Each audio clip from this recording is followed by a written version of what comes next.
Hello, today we'll begin our discussion on sport-related antitrust and labor issues.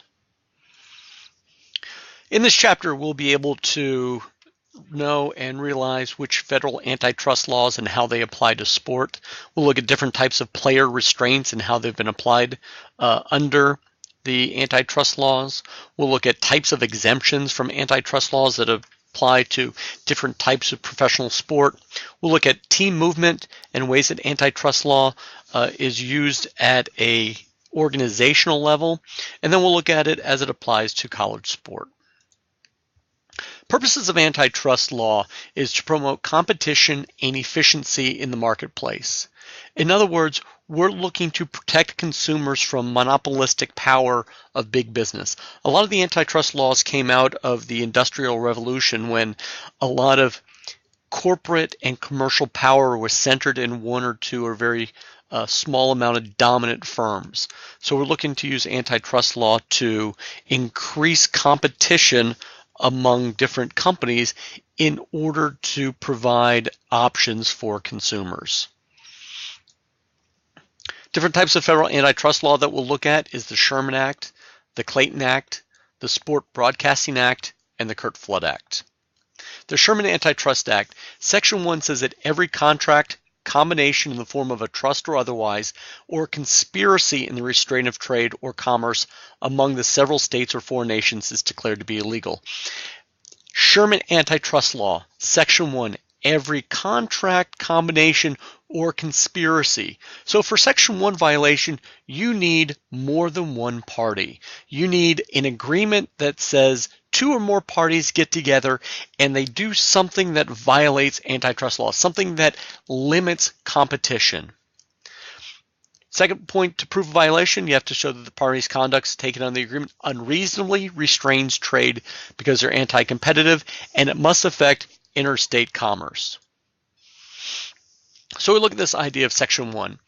And if there's conduct that's just inherently anti-competitive, like price fixing or group boycotts, or some sort of example that maybe you're agreeing to not compete in a marketplace, that's what's known as per se, where that evidence will overcome any defense that you may be able to have. Most of the time we use a rule of reason. A rule of reason is when it goes to the court and the court looks at what that action is and is there any pro-competitive aspects to it, and then balance it between the anti-competitiveness. So when there's a violation of Section 1, when there's an agreement to price fix or an alleged group boycott or something that's anti-competitive, if it's so anti-competitive that there's no defense to it, it's per se. If it goes to the court and a court's going to evaluate whether it's pro-competitive and anti-competitive effect, it becomes rule of reason. Section 2 of the Antitrust Act that we have to look at. Every person who shall monopolize or attempt to monopolize or combine or conspire with any person or persons to monopolize any part of the trade or commerce among the several states or with foreign nations shall be guilty of felony. In other words, this is where a company is using monopolistic control over the marketplace. So the first one, you have a conspiracy to have an agreement. The second one, you look at the output and seeing that there's a company or perhaps a couple of companies, but mostly it's centered on one, doing something monopolistic. The Clayton Antitrust Act, unlike the Sherman Act, provides that when a plaintiff proves that there's a breach of the Sherman Act, the damages the plaintiff can recover are tripled. Meaning, when the Sherman Antitrust Act was first enacted, the punishment or the fines that would be associated really were equal to what the anti-competitive nature was. So there was no incentive not to break the law because your punishment was equal to what you would have had following the law to begin with. So the Clayton Antitrust Act came out and said we're going to triple those damages. Now they're creating an incentive to follow the Sherman Antitrust Act. So that in 1984, for an example, LA Raiders owner and professional football Al Davis won an antitrust lawsuit against the NFL. The lawsuit award was $11.3 million or so.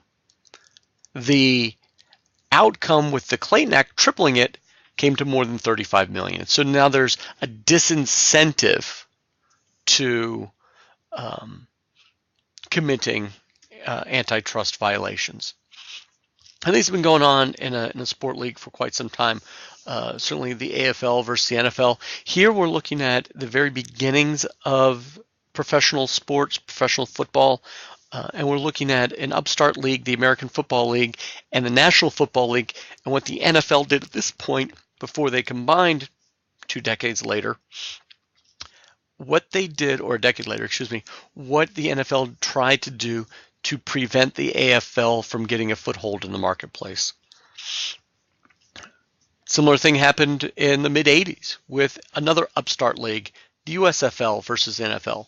And I encourage you to watch the video about the USFL that we have on the VO account. Certainly go and watch it, and it's a great description of how the antitrust lawsuit went through different stages and how it came out to be. We do have some exemptions, which means the antitrust law does not apply to me. An exemption is a finding by a court or provisions of a statute that completely exempt a party from review under a particular regulation or statute. Exemptions allow the party to avoid a lawsuit as well as its actions that otherwise could be found to have violated the regulation or statute. So we have some specific exemptions that say you can violate this law. For example, the infamous baseball's antitrust exemption, where Major League Baseball in many categories right now are allowed to violate antitrust law.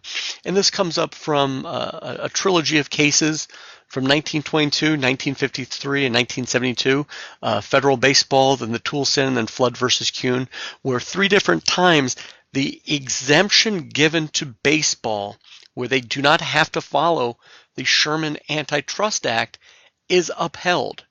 This is a very distinctive industry solely to Major League Baseball. It doesn't apply to football or other professional sport. It really doesn't apply to any other industry except for Major League Baseball. We're looking perhaps at player restraints. Assuming that the leagues are not single entities, which we'll look at in a little bit, the following labor issues have antitrust implications. Player drafts, restrictions on free agency, salary caps. How would these have antitrust implications? If you look at Sherman Antitrust Act, the Section 1 that talk about conspiracy or an agreement amongst different organizations to restrain trade. In a player draft, for example, the NFL player draft, we have 32 different teams that under antitrust law are supposed to be competitive. In a competitive marketplace, there cannot be an agreement where you're going to take turns picking people. There is no agreement among other potential employers for your services where they're going to line up and one by one they're going to pick and choose who they want to negotiate with, thus forcing that person to move to wherever that team is located, wherever that job is located, and have to live there. You don't have that limitation. You can pick a job anywhere that you want. You have the freedom to negotiate for any amount of money that you want. Salary caps, restrictions of free agencies, all of these have specific antitrust limitation implications because they violate antitrust law. That it is an agreement amongst organizations that are supposed to be competing in a marketplace, making an anti-competitive agreement. Here they're limiting the marketplace for labor, and it's allowed. For instance, the player draft. Each of the major sports leagues uses an annual draft to select and allocate players to its member teams. Each league sets out specific requirements related to the age of those who can be drafted, their completion and progress in high school or university, and their eligibility to be drafted by a member team. The running back from both Georgia and LSU are both sophomores, and thus ineligible to be drafted this year by the NFL. You have to be 3 years out of your high school graduation. Courts have called aspects of this draft into question for antitrust violations. Free agency is a time when a professional athlete is not under contract and they're able to freely negotiate with any team. Sometimes we have real free agency. Sometimes we've had restrictions on it. For a very long time, we had the baseball reserve clause, which was a clause that every single baseball player had that said at the conclusion of this contract, a new contract will be, if they do not sign a new contract, then the provisions of the present contract will be automatically renewed. This was challenged in the 70s under the term that this reserve clause would expire. Up until the 70s, ever since baseball began, it was this idea that the reserve clause, this reinstatement of the present contract, just completely turns over every single year. The NFL Rozelle rule at the beginning of NFL free agency said that players playing out their contract could move to another team. However, that team would have to compensate the team that lost the player, either in money or in draft picks or other players. Mackey versus the NFL looked at this where it became a disincentive then for teams to sign free agencies because they're then losing something.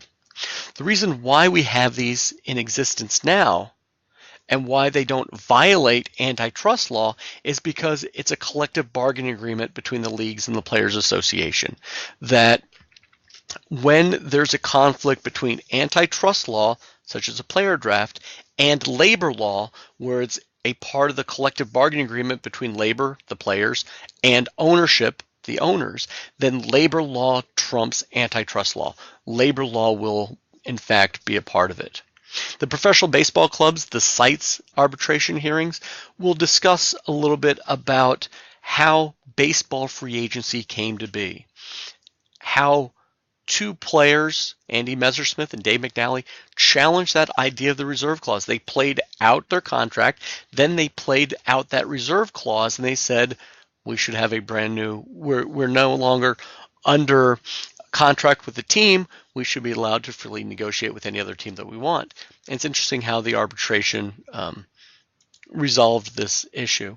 Salary caps are a limit on the amount of money that a team can spend on player salaries. You can see that this is an antitrust violation, that 32 teams come together and say, we're not going to overbid or pay our group of people over this amount of money. It's a limit, whether it's per player or whether it's a total limit, it becomes antitrust violation. Again, we have this in professional sport now because labor law trumps antitrust law. Labor law, if this is negotiated and it's part of a collective bargaining agreement, then you're allowed to have it. Something known as the non-statutory labor exemption. This is that trumping in effect, where judicial exemption provides that employers and employees who have bargained in good faith that one party cannot be sued from the other party claiming violations of the antitrust laws. So if we negotiate and we bargain in good faith and we come to an agreement, a contract, a collective bargaining agreement, after that agreement expires, even for a little time that we don't have that anymore, neither side can sue the other one for violations of what we agreed to. There are mandatory subjects of collective bargaining: wages, hours, and other terms and conditions of employment. Wages, hours, terms and conditions of employment, meaning those specific topics need to be collectively bargained. If a clause falls outside of that, then the ownership may put those rules into place, such as equipment or purchases or other types of negotiation that you may have with a union contract. Example of wage provisions in professional sport CBAs: things that must be negotiated: salary caps and taxes, minimum salaries, fines, salary arbitration, termination or severance pay, licensing revenues, per diem pay, fringe benefits, tickets, charitable contributions. All of those impact wage and pay. All of them need to be a part of the collective bargaining agreement. Our provisions in professional sport collective bargaining agreements: training camps and spring training schedules, season schedules. For a team to go from the NFL going from 16 games over 17 weeks or 17 games or 18 games, the players need to agree to it. Postseason play, how many teams are making it? How many games are going to be played? travel, all-star game, exhibition game, charitable requirements, winter summer leagues, no strikes, no lockout provisions. All those impact the number of hours. When the NFL went and changed the number of practices allowed in preseason and cutting from 3 a day to 2 a day and then 2 a day to 1 a day, those ideas, although they're very popular with the players and they helped protect the health and safety of the players, needed to be approved by the players in order to be implemented because they impact the number of hours a player is supposed to be working at their job. Therefore, it has to be a part of the CBA. Other terms and conditions of employment, grievance arbitrations, free agencies, drafts, discipline in hearings. That's a question that you're looking at in terms of a lot of the stuff going on through with the NFL and Roger Goodell. The Deflategate appeal really hinged on this. Does the commissioner have the power to discipline players, or do they not? Should that go to a third party, an arbitrator perhaps? Any drug testing, any travel, locker room, parking policies, player conduct, health issues, rosters, anti-collusions, all terms and conditions of employment need to be a part of it. So we look at this idea of the labor exemption, this non-statutory labor exemption. I mean, non-statutory wasn't a statute. This came out of common law. In order to raise this exemption as a defense, the following conditions must be met, where the injured party must be a party to the collective bargaining agreement. I have to be a union member. I have to be an existing player.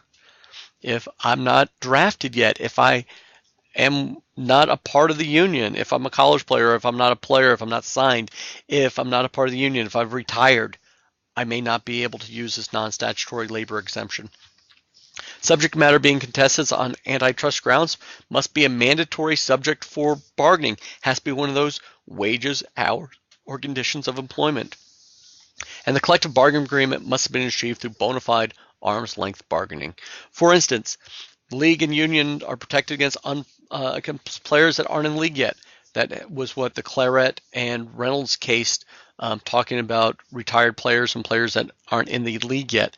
We don't have those cases, but it's interesting that they look at it in a different way. Duty to bargain in good faith is very important.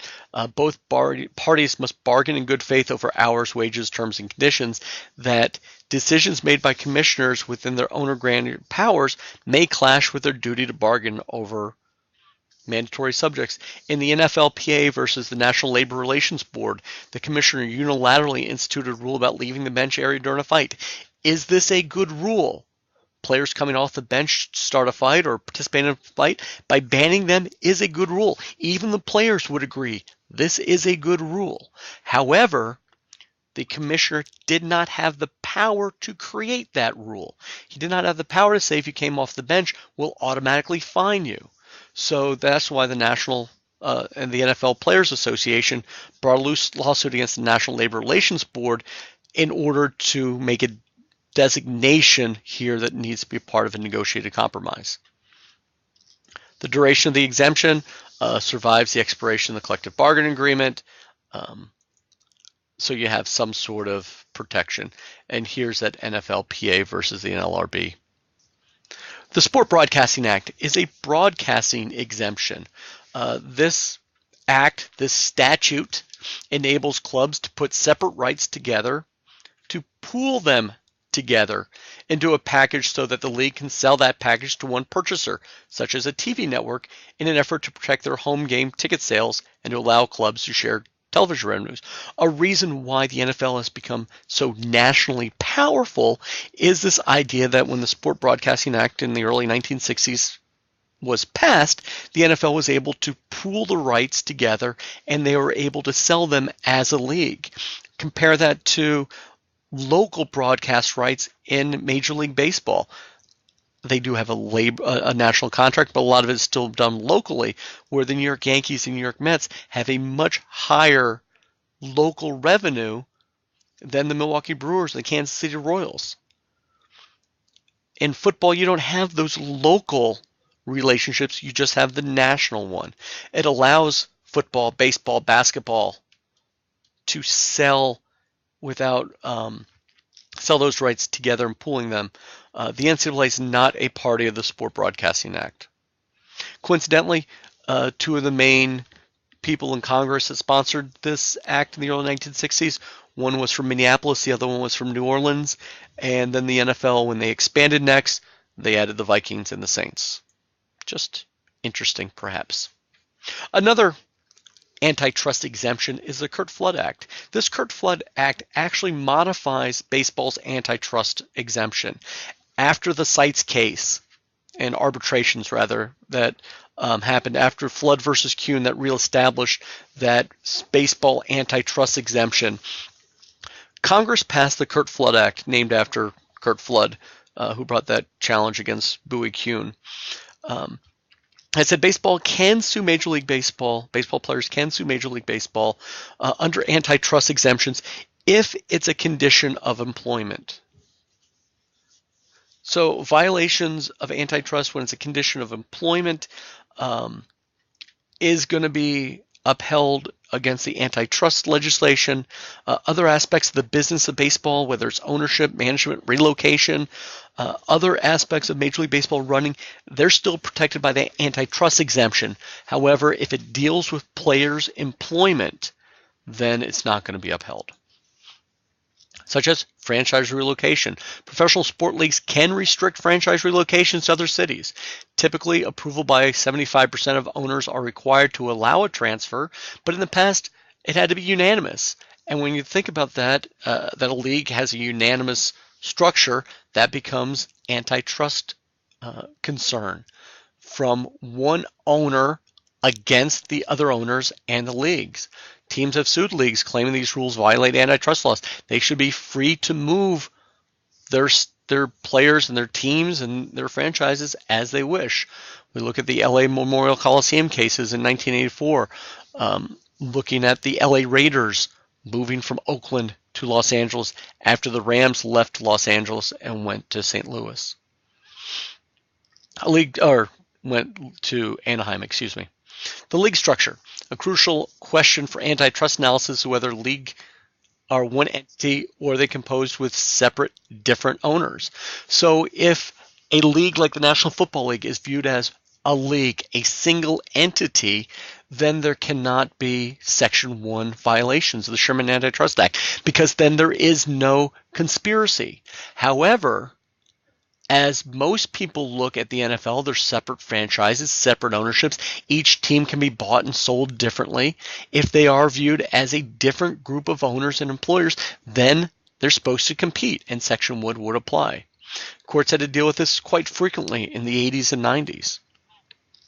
So to survive an antitrust claim, a party can say that it's a single entity. In some sport leagues, when they were created, like the ABL and some other leagues coming up, the AVP, were created as single entities so that there aren't multiple franchises competing at each other. You would invest in the MLS, and then different teams are set up in different areas, much like different stores would be set up in different areas.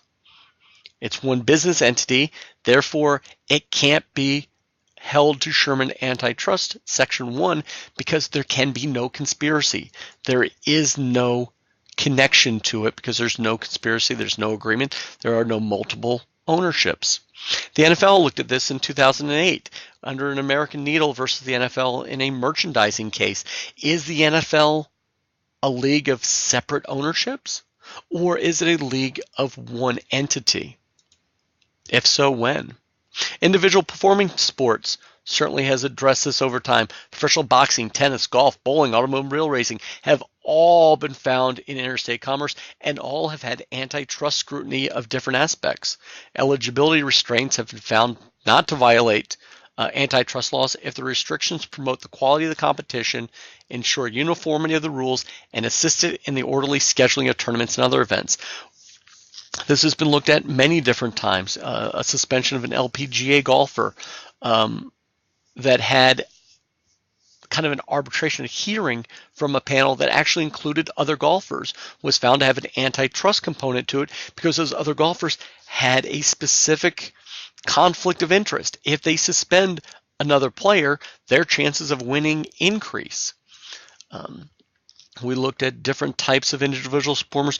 The tennis league, as they're going, the tennis professional, as they're moving from different areas and different tournaments. Another tournament was added in China. It was taken away from a tournament, I think, in Germany. So there's an antitrust lawsuit, a decrease in competition claim. So it affects not just professional sport, but individual sport as well as college sport. For college sports, when you think of antitrust exemption, that if the claim is a part of the educational process, if it has to do with education, then there is no antitrust claim about it. That would be fine. There's an exemption-ish aspect to it. However, other types of rules may be a part of it. The NCAA has created extensive rules restricting the nature of participation, such as recruiting, academic eligibility, financial aid, agent regulations, amateur rules, and other topics. Those fall into the educational aspects of it. We're trying to get a student athlete aspect to it. However, rules that affect the commercial activity may be found to violate antitrust laws, such as in the 1984, when the NCAA was looking at, or some members of the NCAA was looking at increasing televised sports. They brought an antitrust claim against the NCAA. NCAA versus Board of Regents goes in that, or restricting coaches' salaries, law versus the NCAA. Rules that are not commercial in nature, more educational, like those eligibility rules or the academic standards, they tend to be a part of outside the realm of antitrust purview. And we'll discuss the NCAA versus Board of Regents and some other college sports aspects of it. Thank you very much.